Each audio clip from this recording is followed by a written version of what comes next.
Hello and welcome to this masterclass on innovative batting. I've got Nasser Hussain alongside me to help me with this. Nasser, it's just changed so much. The game has changed. The 2020 format of it, the 50 over format, it's brought in so much more innovation, 360 all degrees. It has, and a lot of people talk about this, the bat. A little bit to do with that. A lot of people talk about workout in the gym, a little bit to do with that. It's actually the main thing is the skill of the batsman. In our day, you know, you'd have been running into bowl and maybe Nick Knight or someone would charge you and put you off your length. Maybe the odd one would go back in their crease. I played with a lad, not a household name, in Martin Spate, played for Sussex and combined unis. And my eyes sort of lit up. He went down on one knee one day at Worcester and swept Neil Radford for 4 and 6. And I thought, it wasn't slow. It wasn't slow. And then Dilshan, he went down and played a scoop shot against us. And we went up in the dressing room and Duncan Fletcher went, do you know what?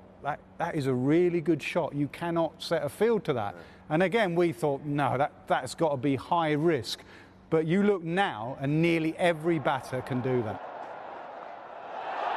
That's gone over Brad Haddon's head, way over it, and he landed just inside the rope. Amazing shot. We've seen sweeps, reverse sweeps, switch hits, slog sweeps. That one was just middled over the keeper's head. Unbelievable.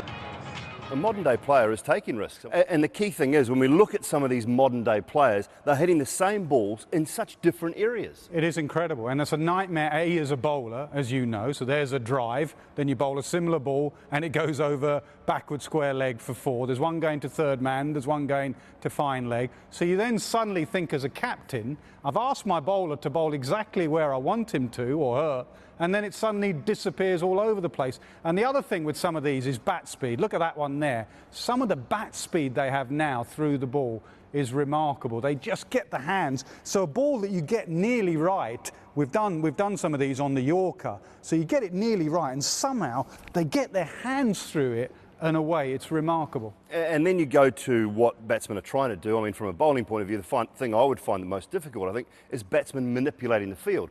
They're turning and saying, okay, this is where I'm going to make you bowl to me almost, and look at those sorts of differences. It is, and also generally when you're bowling, you've got a set plan. The game has changed a little bit with the fielding restrictions anyway, so a captain and a bowler has their hands tied behind their back a little bit. But if I give you an example of Ben Stokes against South Africa, mid-off as a captain, I've said, come on, bring mid-off up, because, you know, he won't hit you over mid-off. Ben Stokes, being the cricketer he is, third man's gone back because you've got the number of people you need in the ring. And if you watch Ben Stokes here, he just absolutely knows where the field is. You always feel there's one fielder short out there. So what do? You say, okay, mid-off. You go back, third man, who's already got a bit of a strop on because you've sent him back to the boundary.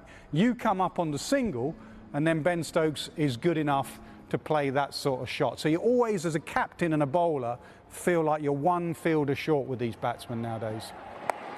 Oh, how clever is that?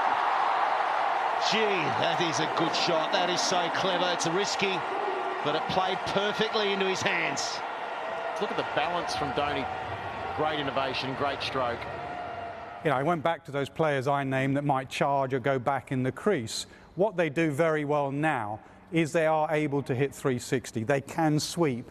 They can reverse sweep. I only have to go back, and it's not just white ball cricket, I only have to go back to Kevin Peterson against your mate, Scott Styris. He turns around completely and switch hits him over mid-wicket. They have the reverse, they get their leg out the way and they hit over there.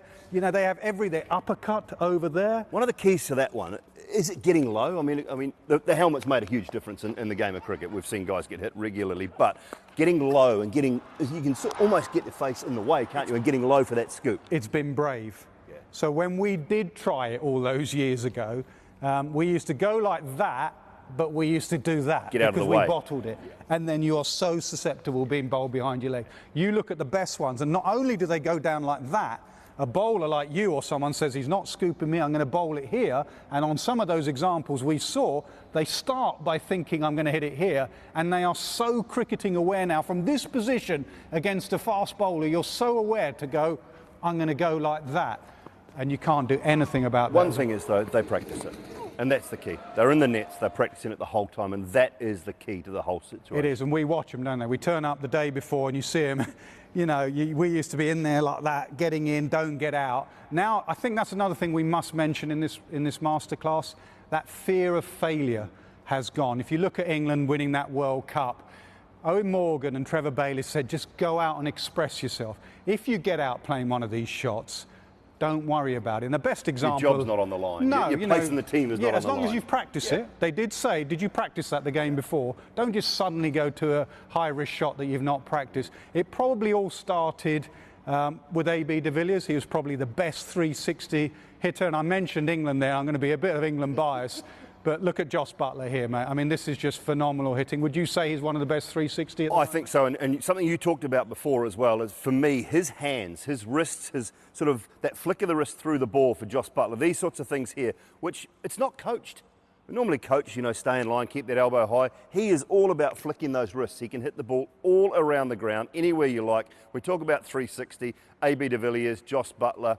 There are a couple of others. I mean, the early ones I think about the likes of Andy Flower, perhaps, who brought some innovation into the game. But this is just superb from Buttler. He is a top-notch quality. It is, and it's a good lesson to anyone when you're growing up, boy or girl, play other sports as well. Because a lot of these guys, like Buttler, like de Villiers, like Andy Flower, they were fabulous hockey players. You look at Owen Morgan, they got good hands from playing other sports. So it's not just about cricket. These guys nowadays can hit a ball that you think you've got just about right, 360 degrees, and that makes them so tricky to bowl at.